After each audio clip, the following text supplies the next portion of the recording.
to the OnPar Podcast here from the beautiful Winners Award Group showroom in Coconut Creek, Florida. I'm your host, Drew D. Alberto. I've got my co-host back in studio, Sean Kicker. How you doing, Sean? I'm doing better than ever, Drew. It's great to be back. I'm excited about our guest today. Well, Sean, you brought in another PGA of America legend. Yes, Tom Wildenhaus is here. Nice to see you, Tom. I appreciate it, fellas. Thank you very much for having me. Yeah, so we were joking around before you got here. I told Lou Chiera that you were coming, and he goes, wait a minute, Tom's coming here? And he goes, he's been a client forever. I've been trying to get him here for years. So that's very true. He's invited me over a number of times. So, Sean, you succeeded where Lou has not, and Lou was impressed by that. Lou needed your podcast. I told you guys Lou needed a podcast. Yes, he does. They do such good work. I'll tell you what, man, Sean told me I needed a podcast, and here we are 10 months into this thing. So, but thanks for coming down to join us today. I'm going to go ahead and let Sean take over the introduction here because he knows you for years. So take it away, Sean.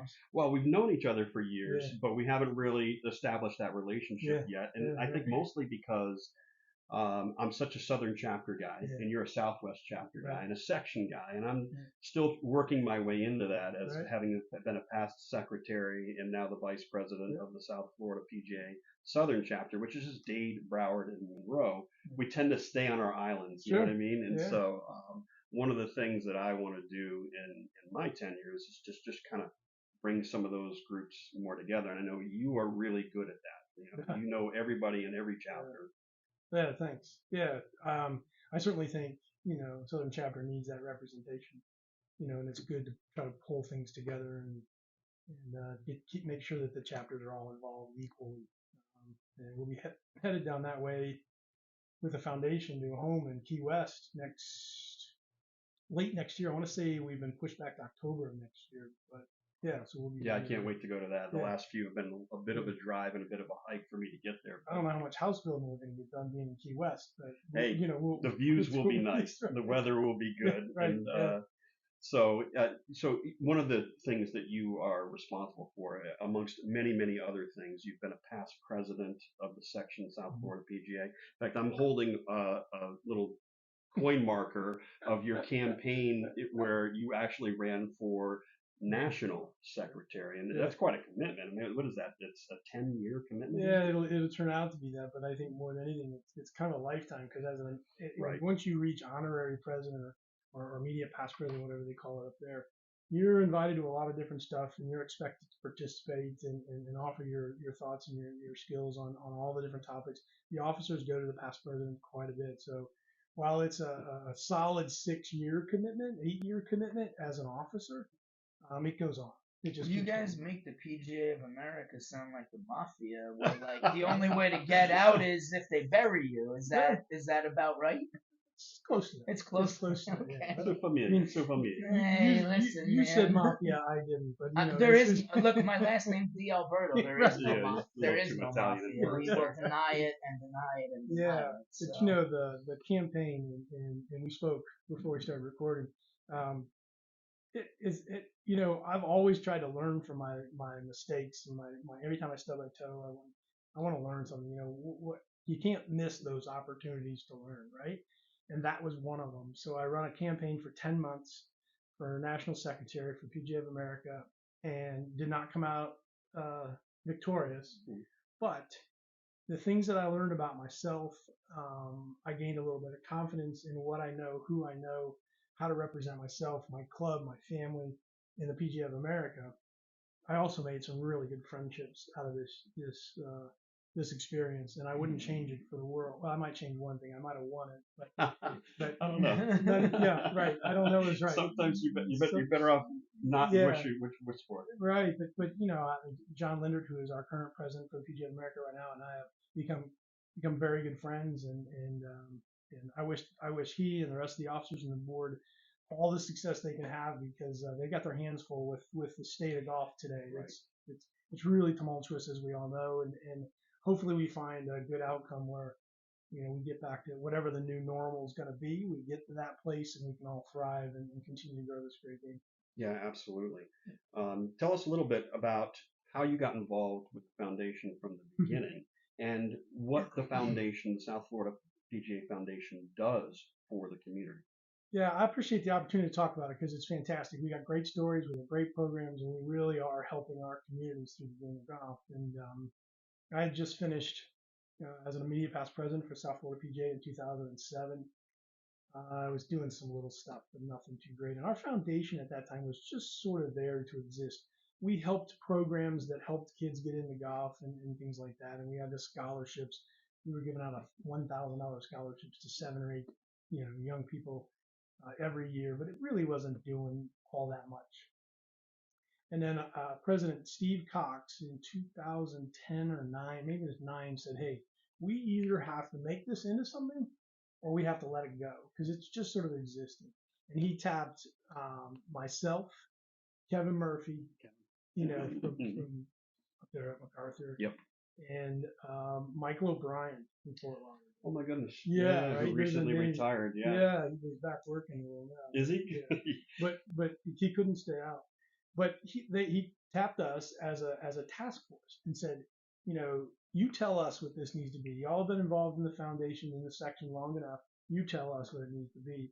We brought a few other people in to help us solidify our ideas, and we decided we wanted to change our communities through the game of golf. And so we came up with a couple of programs. One of the first ones was the Habitat for Humanity project, which, as I mentioned, we will be our 11th home will be in Key West. So our goal is to build one in every county.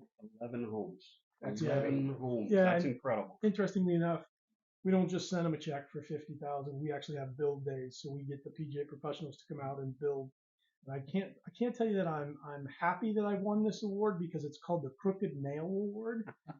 Jeff Losted from the section has awarded me this because I've had the most bent nails ever. So, fortunately, none of them are in the walls. We all get them out, but I need help. Is there a really cool trophy for that, or does Winners Award Group? That sounds like a very cool trophy. Because I feel like that would be a fun one to create. I should have brought you a picture of it. It has a crooked nail on it. I can promise you that. It's probably one of mine. Well, you need like a giant nail, I think, to you go to Home Depot and get like a stake and then bend it. Yeah, well, I don't know how many guys can bend a regular nail in an S shape, but I'm really good at it. It's a hidden talent. We have a talent show coming up next year. There we go. Do that. I can give it a try. And then from there, we started the Smiling for Life program, which is the one that kind of touches my heart. They all do in a different way, but this one is, we have PGA professionals that go in and teach golf to kids that are in hospitals. Or healthcare facilities. And these kids sometimes are very, very sick. They got their IV pole. We teach them golf on an open space at the hospital using the snag golf equipment. And, it's one thing to see a kid getting to be a kid even when they're really, really sick. But when you get to see the parents, and they're smiling because their kid's having a nice time for an hour a week and they're really sick kids, that's what's really, really special. And that's what really touches my heart with the Smiling for Life program. And then a newer program I'm sure you've heard is 10 All In. We partnered with I always forget. I shouldn't forget because it's either Clueston or it's Belglade. It's out in Belglade, and so it's part of a STEM program, and we also have STEM in golf now. And we were out there at 40 kids this past summer in Belglade, and their way out is through sports. And so if we can introduce them to golf, hopefully some of those young people will be able to have golf as a lifetime, and maybe it helps them, get to the next level. Of course, we do our scholarship, and junior golf is a huge piece of the puzzle for us. We have around 1,300 kids that are playing golf every year. We could grow that program easy enough. The demand is there for kids to play golf. Yeah. Probably a lot of your kids trying to get on and play our junior tours. The issue that we're having today, because golf's cool again, right, is access. Yeah. So while the section's trying to find 220 golf courses a year for not only our stuff, but for our junior stuff and our charitable stuff, that's what's going to hold us back for a while is that access to different golf courses. Mm-hmm. Yeah, it is definitely a challenge. It's something that 5 years ago we would have never dreamt of. Never dreamt of. And I shouldn't leave out PGA Hope. That is probably one of the most nationally recognized programs that we are psyched to be a part of, which you are a part of. We've had, and I might get this number wrong, but I think it's 650 people in veterans in 2023 that have gone through our programs, 1,500 since the inception of the program. Again, there's a program that we could grow, and the foundation is fully prepared to help grow that that PGA Hope program. If we can get more PGA professionals to get trained, we're going to work on some training days. There's one coming up here before long up at the headquarters, up at the park. In December. Yep. So hopefully we get some PGA professionals up there. We're going to try to do a couple things on the West Coast as well. And what a valuable program that is. There's nothing in golf that I have seen. We always talk about changing lives. Right. We're saving lives. We've seen and heard these stories about how this game has saved the life of a veteran. I get goosebumps even talking. Yeah, It's really, really cool. You can see it, like as an instructor of PGA Hope for the last 10 years, you'll see people that show up on day one, and they're very introverted. You know, you can tell that they don't want to open up. They've got this wall, they've got this guard, and you know, through 6 weeks of working with them, you start to see that transformation, and all of a sudden there's a little bit of smile, there's a little bit of joy there, and you actually have a conversation, and that just lets the floodgates sometimes open, where you're just sitting there crying with a guy, going, "I love you, man. Thank you for everything that you've done." He's thanking you. So it's a special, it really all is. they've done for us in this country. They're thanking you for what you've done for them. That's powerful. Yeah. And so that program needs to be expanded. So if any PGA professionals out there listen, give Sean a call. Let's get you trained, and let's grow that program. Let's help. And I mean, that illustrates the beauty of golf. Yeah. So unbelievably well. So what's holding you back from that access with such a rewarding program? Sean, you're on the ground level with it. It's gaining facilities with the influx. When the whole world shut down with COVID and there was only limited recreational activities, and one of the things that we fought very hard was to keep the golf courses open. Right? I mean, we had to go to Tallahassee and lobby for this to happen. But it brought many people back to the game because there was no other way of getting out. Everyone was going stir crazy, and this happened to coincide with what I call the great equalizing of having too many facilities for years. Throughout Tom's career and my career, we witnessed 500 golf courses a year being built for the last 25, 30 years. Not for the purpose of driving more golf, but for the purpose of selling real estate in most cases, right? And so once the real estate was sold, then there was a golf course that was being underutilized, and we watched. They turned that into houses too. And yes, and now with the fact that supply had reached demand, facilities and now it went the other way. And now it's the other way around. So yeah. When we had all these golf courses disappearing over the last 10 years, and then all of a sudden everyone's coming back into the game, that means that we're like packing into subways at New York City at rush hour, right? And so it's hard to give up access. And a lot of the stuff that we ask for the foundation, for First Tee, is, hey, we're a nonprofit organization. We're not in this to make money. We're in this to enhance the lives of the people in our local community. So we're asking for a discount for access to a golf course when they can be getting $60, $70, as much as $100 a round. So it's tough for what Tom's talking about, finding more access for the junior tour. That sells out, the tour events for South Florida PGA sell out in hours. And so that's part of it. And I think that a little bit of the wave, we're starting to see just a little bit of the wave subsiding. The tidal wave of new golfers. So access, I think, will improve over the years. They didn't take any lessons, and they're just hacking it out there, and then they quit, right? They threw their clubs in the lake because they didn't have the mental toughness. We want to believe that to get back out there. But I think it's as the world starts to go back to work a little bit. This is what the things that I'm hearing from like our membership and stuff. As the world's starting to go back into the office and they're not all at home as much, there isn't as much free time. And I'm sure there's some people that have found that, hey, this was great during COVID as a family outing. But now that we don't have COVID, the kids are back in lacrosse or whatever their deal was, and those things are now pulling the family away from the game of golf a little bit. But junior golf for us here in South Florida is still very, very strong. Like I say, we could grow if we could get golf course access. And I think as far as PGA Hope, we just need PGA professionals to get trained, and then we need facilities to open their doors for these 6-week program. And I think through opportunities like this to talk about it, I think this will create, open doors for us. And hopefully there's some PGA professionals that will take heed and just come in. Because trust me, and you've lived this, and so have I. You get so much more back out of doing this for the veterans than what you're given. Just the story you told, you get so much more back for it. So you feel really, really good about what you're doing, and you're really doing a great thing for somebody else. And so we can really drive this program if we can get some more people trained up and some facilities open their doors. So again, I appreciate the opportunity to speak about it, because as you can tell, it means a great deal to me. All of our programs do, but boy, if we can help those veterans, I think that's people don't realize what a PGA professional does. And we had this conversation. You told me a great saying, and I'm going to let you say it because you say it better than I do. Yeah. But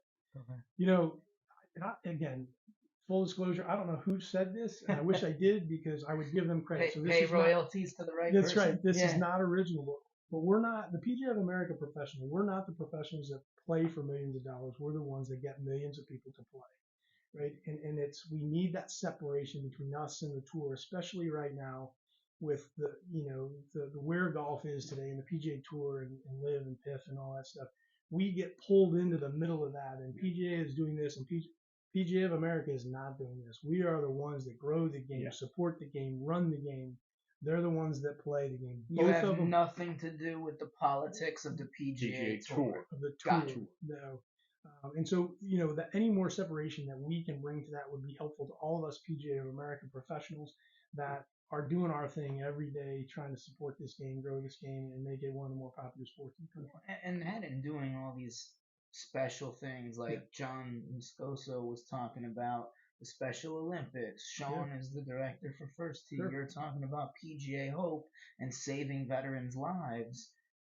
There's nobody that's going to argue with any of that good doing that you guys are out there doing every day. So that's an important point that you just made. Yeah, it's very big. It's very big. And then, I know our national body is working very hard to try to create that separation.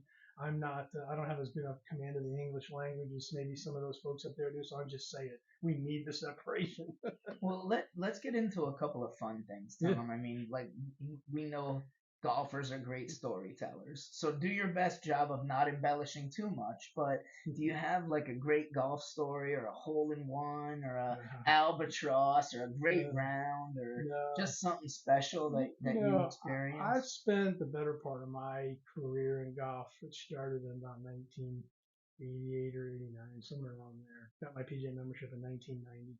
I spent much of mine on the education and the governance side. Okay. I was never a player. I didn't go to college. I never played in high school. It's very well documented how much trouble I had passing the player's ability test. If they ever had a trophy, I'm told I would be on the top of it. But I got through it. But I think what I would share with you is my run for national office. Yeah. And which was an amazing event. Even in a loss, it was fantastic. I learned a ton about myself and whatnot. But it's August. We're all doing, all the candidates for us, so we're all doing the same thing. We're making all our phone calls and nobody's answering because they're all busy up north, right? Nobody wants to talk. And when they do get on the phone, they're not really, they're busy. They got other things to do, and this is not a priority for them now. Everybody gets it. So a guy named Jim Dorman was running. And Jim and I had kind of gotten along pretty well. Now, which section was he from? Jim is in Missouri. Okay. Some region. There's 41 Missouri's sections good in the enough. PGA. I might be getting that wrong. Sorry, Jim. And he also had a vote, right? Because he sat on the board. And so I'm bummed. I'm just thinking a real low spot. I'm walking my dog one day, so I said, I'm calling Jim. So I get him on the phone. As soon as he answers the phone, he says, what do you want? I said, Jim, Tom Wildenhaus, South Florida PGA candidate for Secretary of the PGA of America, and I'm looking for your vote. And he just starts laughing because he's a candidate himself, right? It's like Trump calling Hillary asking for her support. So from that time on, he and I just sort of used each other as sounding boards. When we got down, one of us would call each other, and we would kind of help support each other. And of course, neither one of us won the election. And as I've told John Lindbergh, who ended up winning that election, the delegation got it right. John was the right guy for this time that we're in today. Place, yep. we could argue that when he got elected as secretary, he maybe wasn't as good as one of us could be. But today, given the world that we're in, and as we've said, where golf's at, full confidence in John Leonard and the people behind him that they're going to do a great job for us. It's all meant to be. And if you had won that election, perhaps we wouldn't have you as involved in our local section as you are today. So it's in some ways it's a gift. In a selfish way, I'm happy that you are here, really involved. It might not have been as easy to get him on the OnPar podcast either, right? It might have been much more difficult. More challenging. Look, I'm a South Florida PGA guy, and if the South Florida PGA needs my help, I'm going to do everything I can. I'm still trying to get Lofsted to tell me how long my term is as president of the South Florida PGA Foundation. He just keeps telling me, I'll let you know when you're done. Yeah, I believe it's life plus. Yeah. To serve concurrently. Yeah. And if it wasn't so fulfilling, it'd be easy to step away maybe and let somebody else run. But it's so good. Yeah. So I mean, you talk about the section. I mean, I've got your list of awards here, and so 1996, 1998 South Florida PGA Horton Smith Award, which has now been renamed. It's the Professional Development Award, but that's around education leader, as you talked about. Were you ever the chairman of the education committee? Yeah.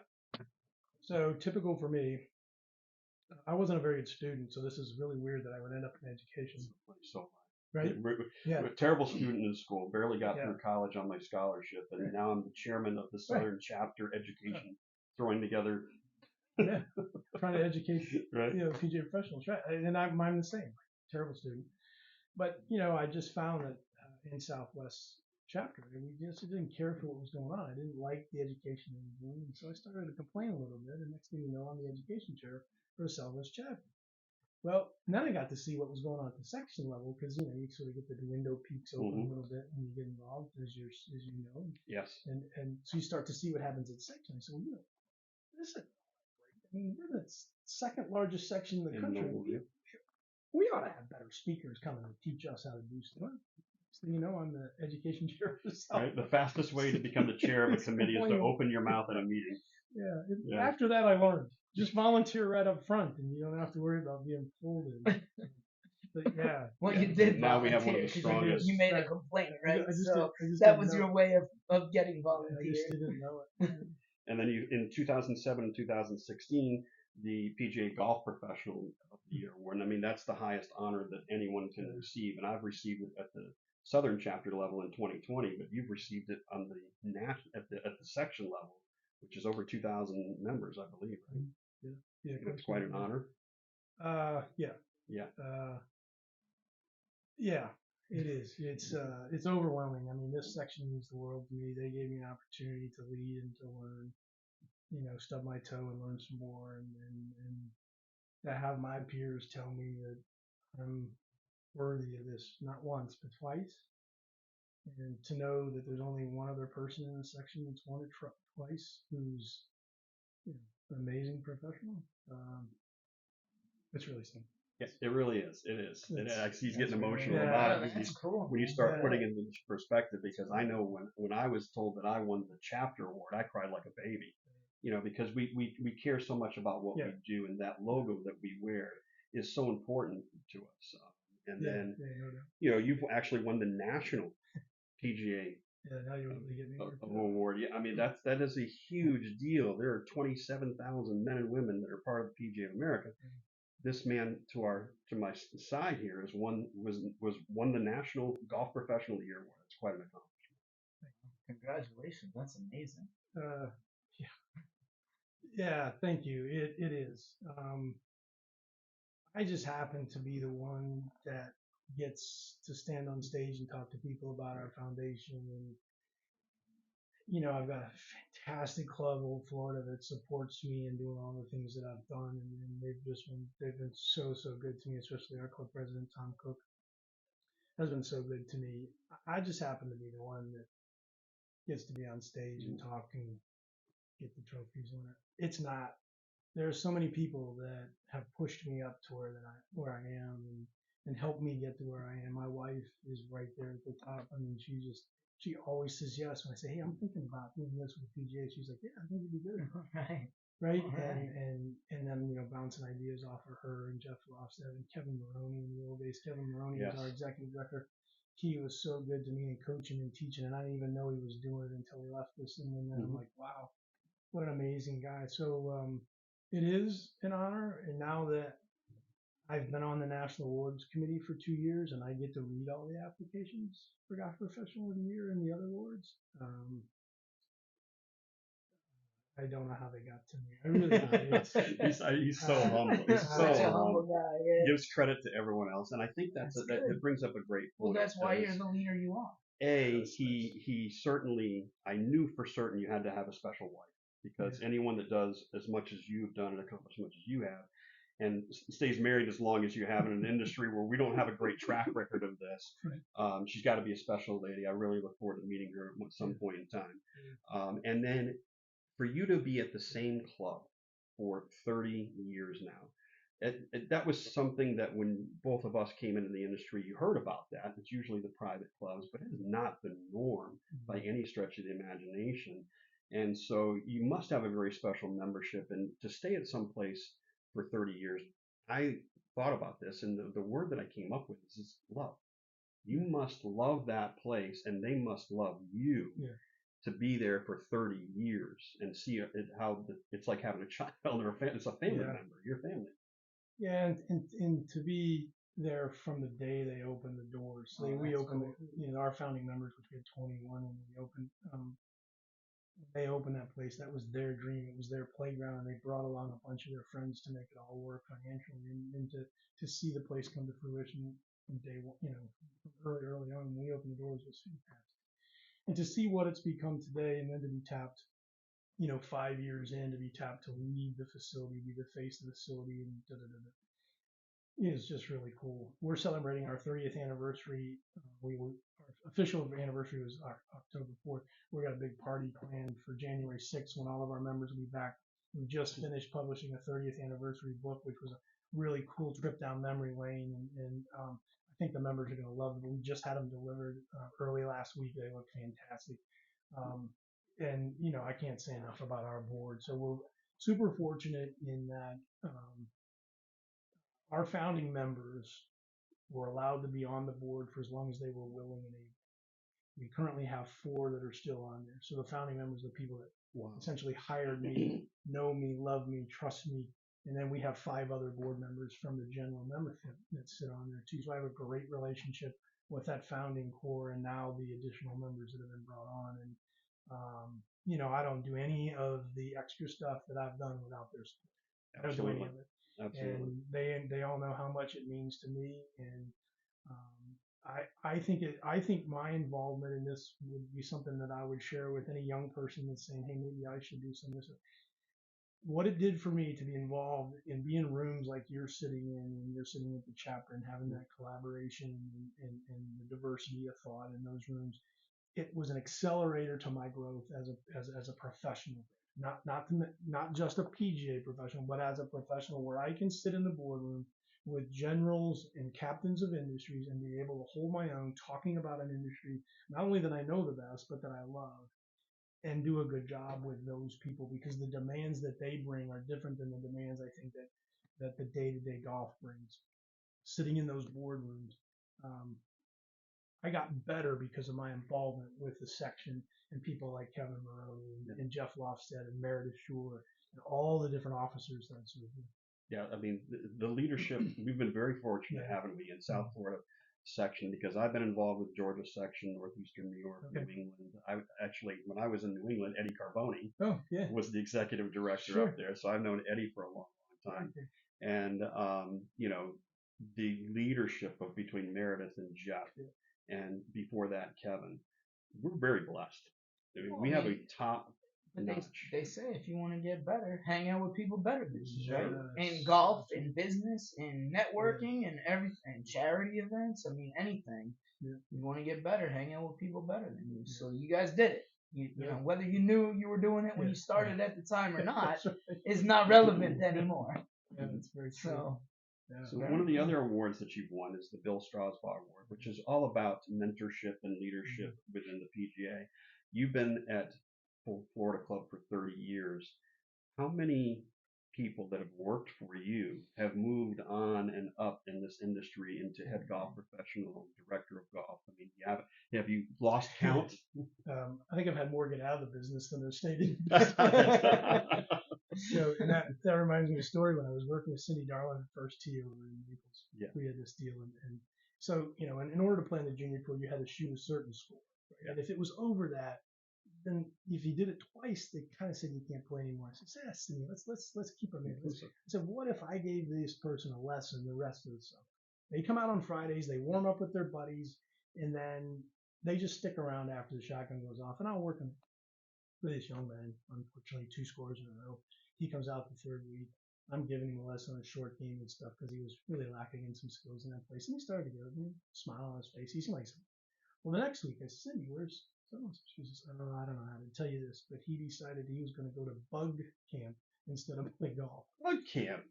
Like, our local entomologist over here, our producer, Kirkton Frey, is an entomologist. And I said, bug? I didn't know it had bug camps, first of all. I thought, oh my gosh, I just drove a kid away from golf. You drove him to the spiders and the bugs. Right? I thought, oh my gosh. But so anyway, yeah. That's a great story. I love that story. So I enjoy helping. I forgot your question, but that story popped into my head. It's just the number of people that have moved on into head professional roles. I've never really kept track. I guess I should do that someday because I keep getting asked that question. It's not that many really. We've had a number of interns that have come through one of the PGM programs. We used Ferris for a good long time. We used FGCU, and so some of those kids have gone on to be head professionals. I wouldn't say that I had a lot to do with it because they're with us for 1 season, maybe 2 seasons. Interns is what you're talking about. Yeah, interns. But there are a handful of them that continue to call and say, hey, I'm up for this job. What do I need to know? And, one of the things that I think is fun to coach and help someone through is there's a real difference between being an assistant professional where you're a doer. You complete the task. You make things happen. When you're the head professional, you have to make sure they get done. And so going from being a doer to being someone that's delegating, there's a real transition for people. And frankly, I struggle with that today, even after all these years. I want to be the doer because I feel like I'm better prepared and better suited to be that doer, but it's not always possible. So you have to delegate stuff. And I enjoy coaching people in that way. And I think as I start to get into that stage in my career, Sean, I think that's a place that I would like to see myself in a little stronger is the coaching and mentoring and sharing what I've learned about leadership and team building over the years. So that is beautiful that you say that because I am the Southern Chapter Education Chairperson, and I been thinking about you. Yes, you did. You spoke up, Tom. One of the concepts that I've had is because we do a lot of the same education over and over again. One of the things that I want to put together is a seminar on that. Yeah. Some of the best and the brightest in our industry come together and coach our assistant professionals. The things that you've learned over the years. I mean, yeah. I think that's it's like the 19th hole. Business happens. It does. I don't know why. I've had this for a couple of years now.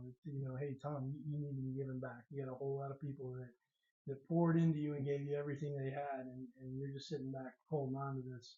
You need to be helping, and so I'm in. Sign me up. Awesome. I appreciate happy to come over and I'm excited. Yeah, and Marty Hall will be excited.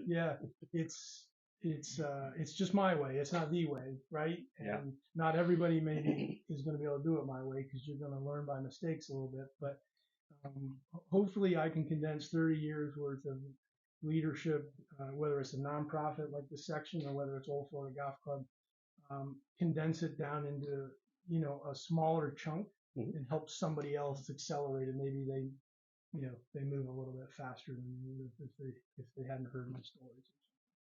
That's great. I mean, that's really what I plan on doing is just having yourself, Mark Van Dyke, and maybe one other person that's been at the club for a long time. Each 3 of you do a little presentation, then we have an open, a roundtable discussion amongst the crowd. It would be, I think, a great format. Yeah, I'm happy to. Sounds like we've got an agreement in principle. So I'm gonna go and get the Macallan 18 and a couple of glasses. Oh boy. And we're gonna close it down on this episode of the OnPar Podcast. Thank you, Sean Kicker, as always. Tom, it's been great having you as a guest. We'll have you back anytime. If you want to visit our sponsors like Winners Award Group and Megacore and Steady Returns, you can go to onparpodcast.com, and we'll hear you next week on the OnPar Podcast on Thursday.